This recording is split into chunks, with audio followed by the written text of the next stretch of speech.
उत्तराखंड विधानसभा के बजट सत्र के तीसरे दिन कार्रवाई जारी है। सदन के भीतर प्रदेश के विकास पर सत्ता पक्ष और विपक्ष कड़े तेवरों और गर्मजोशी के साथ सवाल जवाब कर रहे हैं। वहीं सदन के बाहर कांग्रेस नेशनल हेराल्ड और राज्य के मुद्दों को लेकर राजभवन कूच कर रही है। विधानसभा बजट सत्र के दौरान मंत्रियों की अधूरी तैयारी पर विपक्ष लगातार सवाल खड़े कर रहा है। विपक्ष का कहना है कि मंत्री सदन के अंदर सवालों का ठीक से जवाब नहीं दे पा रहे। इस मुद्दे पर मुख्यमंत्री पुष्कर सिंह धामी ने कहा कि विपक्ष का काम सवाल करना है। मंत्री पूरी तैयारी के साथ सदन में पहुंच रहे हैं और सवालों का जवाब दे रहे हैं। सीएम धामी ने कहा कि इस बार का बजट समावेशी बजट है। बजट सभी के हित का बजट है और उत्तराखंड के विकास के लिए बजट बनाया गया है। सभी लोग बजट सत्र को काफी गंभीरता के साथ ले रहे हैं।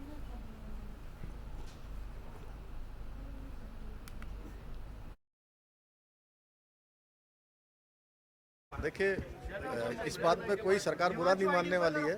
विपक्ष का काम है उनको जो भी अपनी बातें कहनी है और हम पूरी तरह से तैयार हैं। सरकार हर बात का सकारात्मक रूप से जवाब देगी और जो बजट है और जो सदन की कार्रवाई है वो सभी सकारात्मक रूप से ले रहे हैं और उत्तराखंड के विकास के अनुरूप, उत्तराखंड को आगे बढ़ाने के लिए, उत्तराखंड की जन भावनाओं के अनुरूप हमने इस बार का ये बजट भी तैयार किया है। ये बजट जो उत्तराखंड की जनता को समर्पित किया है वो बजट सबकी जन भावनाओं के अनुरूप है, क्योंकि इससे पहले हमने संवाद भी किया है, लोगों से उनकी राय भी ली है, उसके अनुरूप ही उसको बनाया है। देखिए,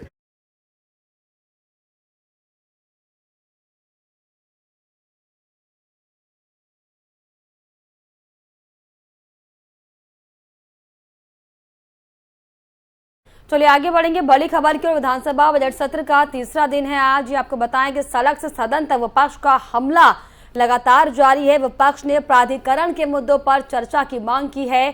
पीठ ने नियम 58 में विपक्ष की मांग स्वीकार की है। इसके अलावा कांग्रेस नेता प्रीतम सिंह ने वनाग्नि को लेकर सवाल पूछा। वन मंत्री सुबोध उनियाल ने इसका जवाब दिया। वहीं इसके अलावा फायर सीजन में आपको बताएं 3343.85 हेक्टेयर वन क्षेत्र वनाग्नि से प्रभावित है।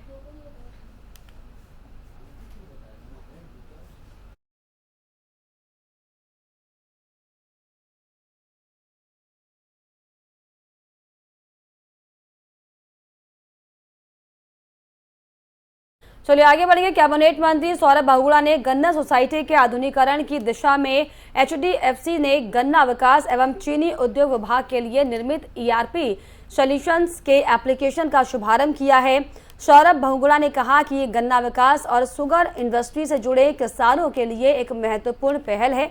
गन्ना सोसाइटी के पर्चियां HDFC द्वारा निर्मित ERP सॉल्यूशंस एप्लीकेशन के माध्यम से किसानों को प्राप्त होंगी, जिससे गन्ना किसानों को ऑनलाइन पर्ची प्राप्त करने में सुविधा मिल सकेगी। उन्होंने कहा कि गन्ना पर्चियों के वितरण में पारदर्शिता लाने और फैक्ट्रियों को आधुनिकीकृत करने की दिशा में यह महत्वपूर्ण कदम उठाया गया है, जो कि बहुत ज्यादा कारगर साबित होने वाला है। जो है हमने जो अपनी गन्ना सोसाइटीज़ हैं उनका मॉडर्नाइजेशन एक तरीका हमने सोचा था। उसके परिप्रेक्ष्य में आज हमने HDFC बैंक के साथ टाइप किया है। जितनी भी हमारी गन्ना सोसाइटीज़ की पर्चियाँ होंगी वो सारी HDFC बैंक के द्वारा निर्मित की जाएंगी। इसको हम एक की स्टेप मानते हैं मॉडर्नाइजेशन की ओर। जो हमारे सोसाइटीज़ हैं जहाँ पे ऑनलाइन व्यवस्था नहीं थी, वो लोग मैनुअल पर्ची करते थे, उसमें बहुत सारे घपलों सामने आते थे। इसलिए वो घपलों को रोकने के लिए, अनियमितताओं को रोकने के लिए और फैक्ट्रीज़ को मॉडर्नाइजेशन की तरफ ले जाने के लिए आज ये स्टेप उठाया है। और मैं HDFC बैंक और हमारे कर्मचारी सारे अधिकारियों को बहुत बहुत बधाई देता हूँ कि उन्होंने बहुत जल्दी इस प्रोजेक्ट को धरातल पर उतारा है। उम्मीद करूँगा किसान भाइयों को एक बहुत बड़ी रिलीफ मिलेगी इस स्टेप से।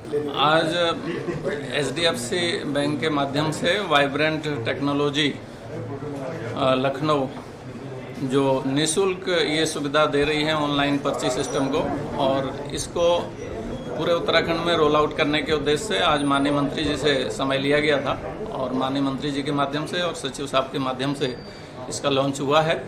और हम उम्मीद करते हैं कि ट्रांसपेरेंट तरीके से आने वाले समय में गन्ने विभाग में जो सट्टा नीति है वो निर्गत होगी और तमाम पर्चियां जो हैं गरीब से गरीब किसान से लेकर के और हमारे जो धनाढ्य किसान हैं उन तक हम जो है तो पहुंच पाएंगे। और ये जो HDFC बैंक के माध्यम से वाइब्रेंट टेक्नोलॉजी है, ये किसानों के हित में और किसानों को अधिक से अधिक पारदर्शिता के साथ सुविधाएं प्रदान करेगी और मिल से जो भी इंडेंट आता है उसको पारदर्शी तरीके से पखवाड़े वाइज जो है हम वहीं केंद्रीय गृह मंत्री अमित शाह का मुख्यमंत्री पुष्कर सिंह धामी के नाम एक फर्जी पत्र सोशल मीडिया पर जमकर वायरल होने की जांच बैठा दी गई है। इस पत्र में भाजपा की राष्ट्रीय प्रवक्ता रही नुपुर शर्मा के एक रिश्तेदार को जेट सुरक्षा उपलब्ध कराने को कहा गया है। बुधवार को यह पत्र सोशल मीडिया में जमकर वायरल हुआ। केंद्रीय मंत्री शाह की तरफ से मुख्यमंत्री धामी को लिखे इस कथित पत्र में 13 जून की तिथि अंकित है, जिसमें कहा गया है कि संबंधित व्यक्ति आरएसएस और हिंदू राष्ट्रीय विचारधारा के साथ ही नुपुर शर्मा का रिश्तेदार भी है। नुपुर शर्मा के साथ ही उनके रिश्तेदार को भी धमकियां मिल रही हैं, लिहाजा तत्काल संबंधित व्यक्ति को जेट सुरक्षा मुहैया कराई जाए। इस पत्र के वायरल होते ही पीआईबी ने इसे ट्विटर पर टैग करते हुए फर्जी बताया। उधर मुख्यमंत्री धामी ने फर्जी पत्र की गंभीरता को देखते हुए दोषी व्यक्ति के खिलाफ मुकदमा दर्ज कर सख्त कार्रवाई के निर्देश दे दिए हैं। मुख्यमंत्री की अपर मुख्य सचिव राधा रतूड़ी ने बताया कि केंद्रीय गृह मंत्री अमित शाह ने सीएम को इस तरह का कोई पत्र नहीं भेजा है, ये पूरी तरीके से फर्जी है।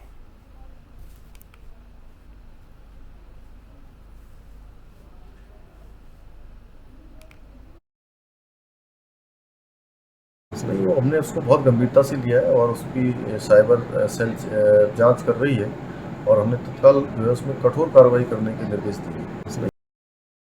वहीं भूवे कुंज की बद्रीनाथ धाम की यात्रा को देखते हुए ये लग रहा है कि इस बार पिछले वर्षों के सभी रिकॉर्ड टूट जाएंगे।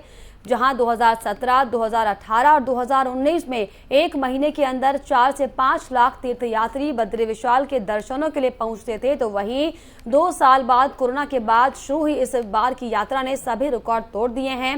आपको बता दें कि बद्रीनाथ धाम में एक महीने में 7,50,000 तीर्थयात्री भगवान बद्री विशाल के दर्शनों के लिए पहुंच चुके हैं।